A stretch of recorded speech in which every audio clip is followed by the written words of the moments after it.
आप देख रहे हैं न्यूज नेटवर्क चैनल जमीन शाह के साथ। Subscribe my channel, like and share.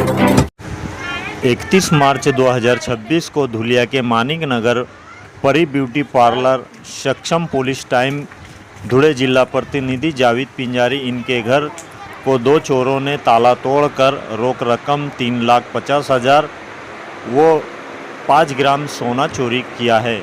मौके वारदात पर पुलिस ने पंचनामा करके दोनों चोरों को हिरासत में ले लिया है। बाकी कार्रवाई शुरू है। पत्रकार जावेद पिंजारी ने पुलिस प्रशासन से गुहार लगाई है कि मुझे मेरा मुद्देमाल वापस मिलना चाहिए और मुझे न्याय मिलना चाहिए। माझे नाव जावेद शामत पिंजारी, राहणार मानिक नगर। मी सदर कार्यक्रमानिमित्त 25/3/2026 रोजी सुरत येथे लग्नानिमित्त गेलो होतो। तर 1/4/2026 रोजी रात्री 3:30 वाजता माझा जो वरती भाडेकरू आहे शाहरुख पिंजारी याचा मला फोन आला की तुमच्या घरामध्ये 2 चोर घुसलेले आहेत, ते चोरी करतायत। तर मी त्यांना पाहिलेलं आहे की मी बाहेरून साखळी लावून घेतलेली आहे, तिघांची कडी लावलेली आहे आणि ते चोर मध्ये आहे। तर मी पोलिसांना फोन केलेला आहे। तर पोलीस घटनास्थळी 3:30 वाजेपर्यंत आले। पोलीस आल्यानंतर पूर्ण परिसरातील जे नागरिक होते ते सर्व नागरिक तिथं जमा झाल्यानंतर त्या चोराला बाहेर काढण्यात आले। पोलिसांच्या मदतीने बाहेर काढून त्या पोलिसांकडनं जो माझा 3,45,000 चा जो कॅश रक्कम आहे आणि 5 ग्रॅम जे सोन्याचे नाणे हे चोरीला गेले।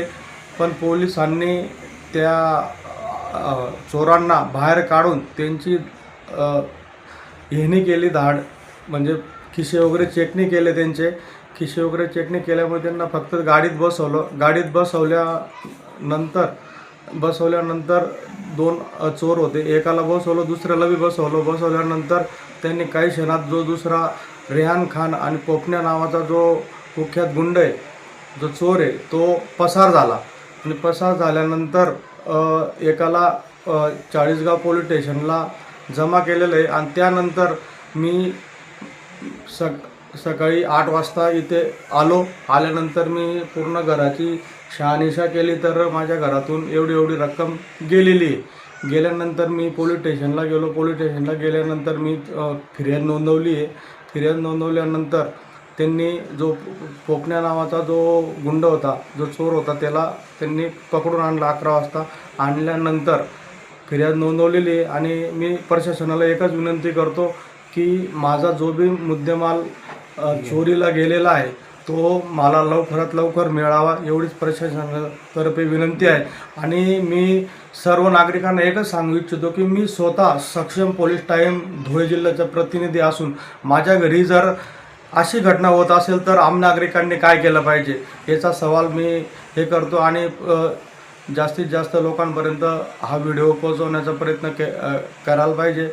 आणि माझा जो मुद्देमाल चोरीला गेलेला आहे तो मुद्देमाल लवकरात लवकर मला मिळावा, एवढीच मी प्रशासनातर्फे विनंती करतो। धन्यवाद।